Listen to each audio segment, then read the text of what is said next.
guys, it's Ebony and Botany, and thank you for joining us today. Thank you for coming to my channel. If you're new, welcome. Today we are going to be talking about dyslexia and how homeschooling has helped us with dyslexia. If you are not new, thank you so much for coming back. I appreciate each and every one of you. So let's get to it. And before we get started, don't forget to like, subscribe, and ring that bell. That's what I'm talking about. All right, so as you have noticed, I have my lovely cupcake here with me today, aka Corinna, and she is going to help me talk to you all and your children about dyslexia. Corinna has dyslexia, and she wants to give you guys some tips on how you as moms can help your kiddos who are just like her. And we're going to talk a little bit about our journey with dyslexia and how homeschooling has helped us with that. So you ready to get started? Yes. Okay, so first and foremost, I'm going to let Corinna get started first and tell you about some tips that she has for moms, and then I'm going to dive deep into some things that I've learned along the way and some things that I've picked up to help us as well. So I'm going to let you get started. So what would you like to say today? Well, I like to say to the moms that if your kid has dyslexia, when I first got dyslexia, I thought it was like a sickness, like you can get rid of it, have medicine. Oh yeah. That's usually what I think, basically, but it's actually something that stays for you forever, until you die. That's okay, right? And what does it feel like to have dyslexia? It kind of feels good than bad. Because since none of my classmates have dyslexia, they only use half of the brain. I have to use both because it is very confusing. Yes, so she brought up a good point. Good job, Corinna, with that. So Corinna brought up a good point. Dyslexia usually means when you have dyslexia, you use both your right and your left side of your brain to learn. A lot of us only use one side of our brain to learn, and Corinna uses both sides of her brains to learn. So it's a different way of processing information. There are a lot of people in the world who have dyslexia who tend to be very creative. They tend to be people who excel a lot in the arts, or in like filmmaking, or in the entertainment industry, or there are a lot of lawyers that have dyslexia. Believe it or not, because most people like myself, when I was very ignorant about what dyslexia was, I just thought it was like you just transpose numbers or you read backwards, which you don't do, right? Corinna doesn't transpose numbers or read backwards. So I had to really educate myself on dyslexia, the different types of dyslexia, and the fact that these children are actually quite highly intelligent. It just takes them longer initially to process the information because of the way that their brain processes it. But once they catch up, the sky is the limit, which you have learned. So, and you like being creative because you said you want to be a chef, and Corinna likes the arts. And she's amazing at it. What are some other things that it feels like when you have dyslexia? Well, I think that it feels like to have dyslexia is about your reading goal. Yes, your reading goals? Yeah. Okay, so how does that work? So, like for me, in my class, almost everyone reads chapter books. I had to read like little books, like I can read. Like I had to read little books like my sister. Right. So she has to start off with books on a level that's easier for her to comprehend, and then you work up to your reading goals. So your reading goals are just different than some of the other kids, but it doesn't mean that you won't hit them. So one thing that we figured out with Corinna is her dyslexia is a type that's phonetically based. So she has a hard time with phonics and phonetical sounds. As I mentioned before, she doesn't transpose letters or numbers or read backwards. Hers is more in the sounds. So once we were able to identify that, then we were able to figure out how to help her with her reading, and she's progressing quite well, wouldn't you say? I mean, you come a long way in a year. So last year, Corinna went from being able to read maybe 2 or 3 words in a sentence to now she can read anywhere from 8 to 9 words in a sentence if there was like a 10-word sentence. How do you feel your progress has gone? It feels good so far. And soon I'll be reading chapter books. That's correct. That's right. So we have really worked hard. We have done some things to help her along the way. One of those is she went to a special school for kids for kids who have dyslexia, ADHD, and ADD only. Everyone at that school has that same learning difference, and that helped her immensely to see that there were lots of kids who have dyslexia, right? And we learned there are a lot of adults that have dyslexia, and at that school they taught her a lot of really neat techniques on how to be able to dissect things and take words and sentences apart to help her learn techniques to remember how to read the word. And then she also has a tutor that she works with, like when school was in session, she worked with her tutor on a daily basis for her specific type of dyslexia. And that's one thing I'll talk about here in a moment. But in the meantime, I know you want to share some tips to help some moms with kids with dyslexia, and we can go over that. So your first tip is what? You might want to tell your children the words, because if you don't and then you make them sound out the words, it'll be a little bit suffocating and kind of hard, and they might get a little bit upset. Okay, so one thing we learned with Corinna that was in the very early stages when we were first trying to figure out what it was, the challenges that she had when she was reading, was we would make her, for a spelling test for example, sound the word out over and over again, or you write the word 5 times, right? Or we would go over the word thinking, as normal, the more you say the word or the more that you sound it out, then she would learn it. And we were finding that that wasn't working. So one thing that I learned as a parent is you just tell them the word, because if you make them sound it out, like Corinna was saying, you feel like you're suffocating, right? Because it makes you sad. Because that technique doesn't really work with kids with dyslexia.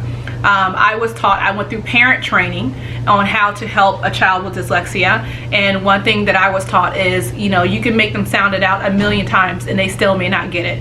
It's not until they use certain techniques that it'll start to click for them.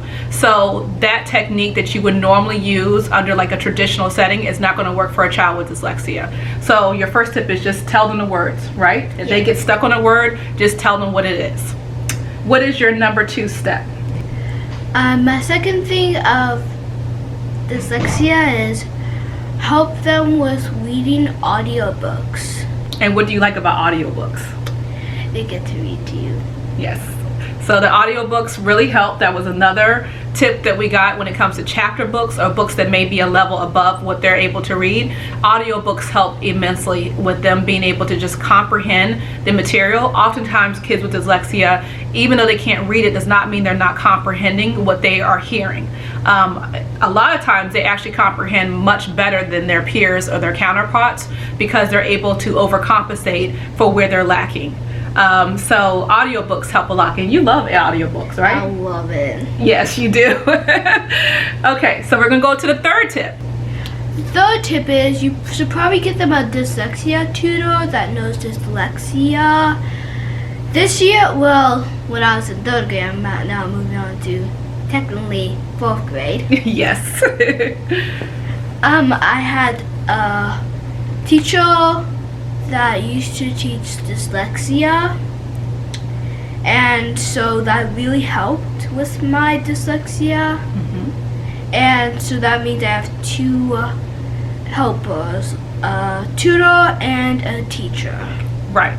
So we highly recommend that once you decipher the type of dyslexia your child has, to get a tutor that's able to teach them the skills they need for that specific type of dyslexia. I, as a parent, was not aware that there was different types of dyslexia.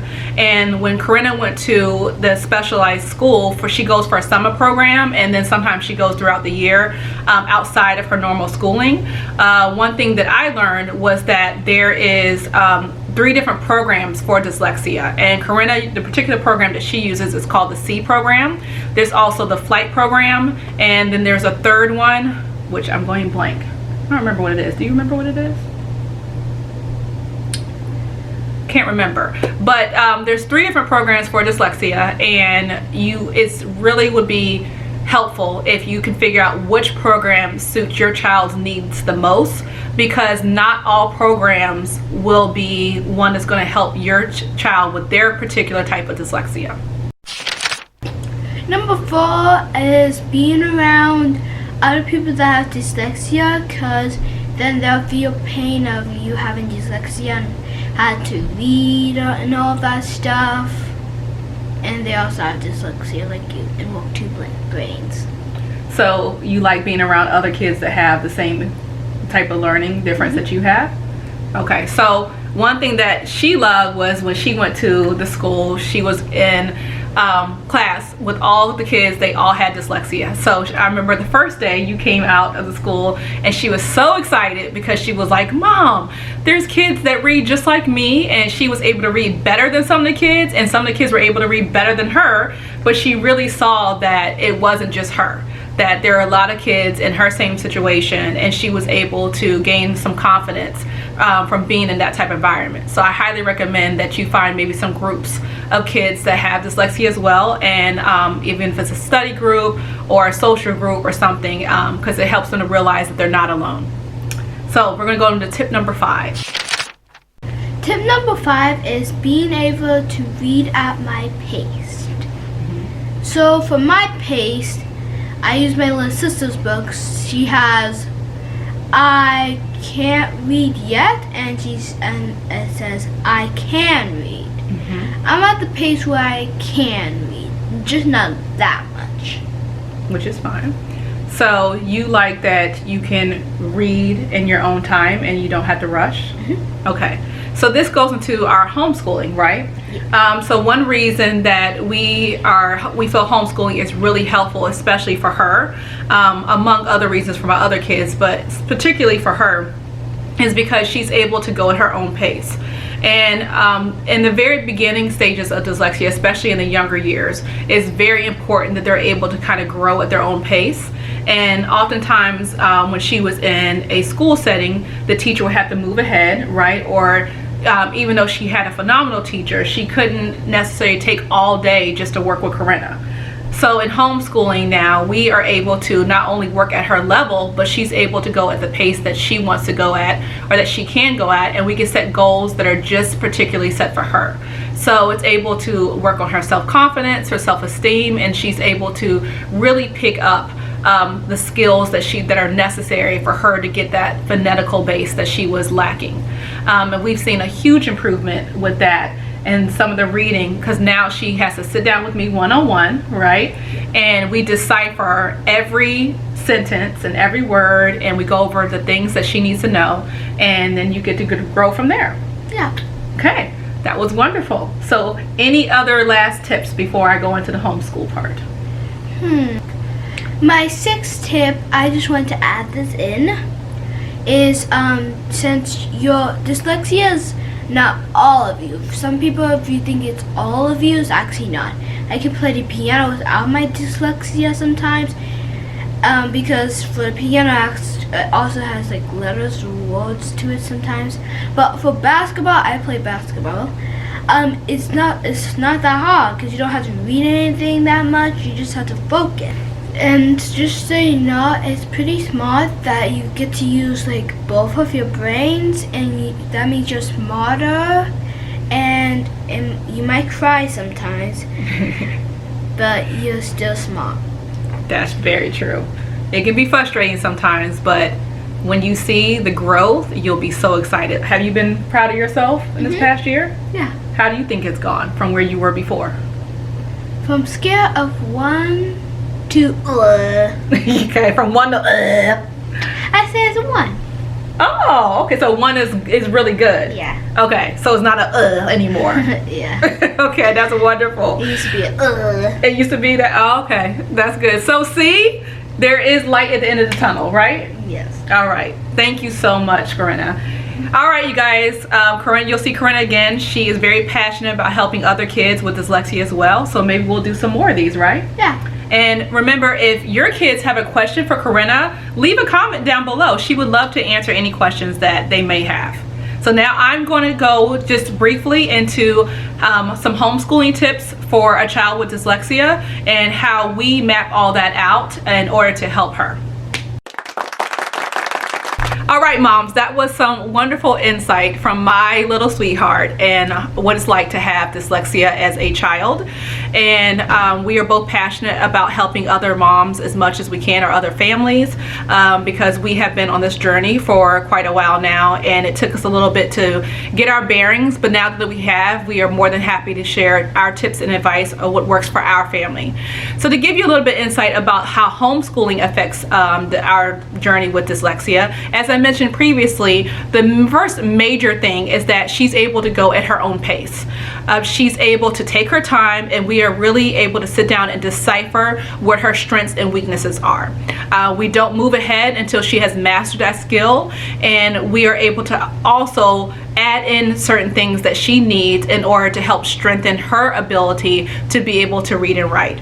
As a parent, I was able to really see what works for her and what doesn't. We still incorporate a tutor, because I am just a mom. I'm not an educator. Although I do homeschool my children, I want to make sure that she is getting everything that she needs when it comes to her learning difference, and that's where her tutor comes in. So her tutor, we bring in, all she does is she specifically works on the skills that she needs for her type of dyslexia, which, as I mentioned before, is phonetically based. Then as a mom, I come in with the curriculum that I work with her on a daily basis. If you haven't watched our previous videos, I am a mom that uses classical conversations. And one of the reasons that I picked classical conversations was because not only does my daughter have dyslexia, and the type of dyslexia she has is phonetically based, my other two children were also missing some foundational concepts that I really felt like they needed to master, that they hadn't quite mastered to a level that I felt where they could move on and would carry them for life. As we all know, there are certain concepts academically that you just really need to know that carry you through your entire academic life or career. So classical conversation is one of those curriculums that is based on the foundational concepts of learning when it comes to reading, writing, history, science, and math. And that's one reason why I chose it. So with her curriculum, especially with the reading and writing, a lot of it is memory based. A lot of it is also is repetitive, which is really good for kids with dyslexia, and it goes over just the main skills that you need to learn. Now, I have heard some moms say before that they are struggling with their kids that have dyslexia in this curriculum because of all the memory work. And one piece of advice that I would give you is, I don't focus on how much she can remember. I focus on what she has mastered at that time. So for example, if there's words that are 10 words in like a spelling list, for example, and she's only mastered 5 of them, I don't push for her to master all 10. I push for her to master the 5 that she does know, and then I try to figure out why she doesn't understand the other 5, and that's something that I bring to her tutor's attention, so that we can figure out together what it is that she's missing in that group of words. And a lot of it could just be because she hasn't mastered that phonetical skill. For example, one skill that she was struggling with for a little while last year was the SH sound. She wasn't getting the SH sound, and then sometimes the ST sound, like for the word stop. And so those words were words that she had difficulty mastering. So once you identify that, then you can change the way that you approach your child's learning. So I wasn't going to give her a bunch of spelling words that had SH and ST. I mean, that's just defeating, right? So we would focus on other words, because there's how many words in the, English language that she can master. I also make sure I really balance what I call, not breaking her spirit, her confidence, her self-esteem, along with her academic abilities. You will find that kids, even kids with learning differences, they are very, very intelligent. It's just, like I said, they process information differently. And figuring out how they process the information and how to get around it is where you will find the light at the end of the tunnel. So once we figured out with her what that was, I make sure that her curriculum is also set up in a way that she has some wins, and she can see herself progressing. Don't set your child up for failure. Like I said, if you know there's a certain, for her, if there's a certain set of sounds that I know she's not going to master, then her entire spelling list is not going to be filled with that, because let's face it, that's just defeating. I firmly believe a huge part of excelling academically is confidence. And the first thing I noticed with her when we first were on our journey of trying to figure out what was it that was going on that she was having such difficulty with reading, was also her lack in confidence. She got to a point where she just didn't even want to try. And you know, you can't read if you don't want. You can't make a child read if they don't want to. So confidence building was huge, and that's another reason why we turned to homeschooling, because I had the flexibility to tailor her curriculum in a way that she has some wins as well as some challenges. She knows that when she's working with me, you know, we are going to stay on that same skill or that same topic until she's able to master it to a level that we move on. And that has worked really well with her progress. We're not just going to move on to something that she kind of has. You know, we're going to wait until she's able to do it and she's able to do it well on her own, and then we move on. So, you know, some areas might take us, if they, let's say the book says it's supposed to take a week to master, okay, we might take 3 weeks. So what? You know, she's a child. She has her entire life to master things. I know as a parent, she's not going to go to college not being able to read and write. It's just going to take her longer to get there. And look, I mean, we've had major success in the last year. She has come so far, and she's doing so well. And we have life examples of that. One of her doctors that she goes to see, her son has dyslexia, and he is a lawyer. So talk about some major reading and writing, right? I mean, who would have thunk it? So I also make sure she understands examples like that, so she knows that, you know, this is just a hurdle like that she has overcome. Like all of us in life, we all have something, right? This is just her something. And as she mentioned before, we really stress to her, this is not all of you, this is just a part of you. You have many things about you that are very special, and this is also a very special part because you use your whole brain and some people only use part. So I'm just saying. All right, so I hope that gives you some insight and some help. I could literally talk about this all day.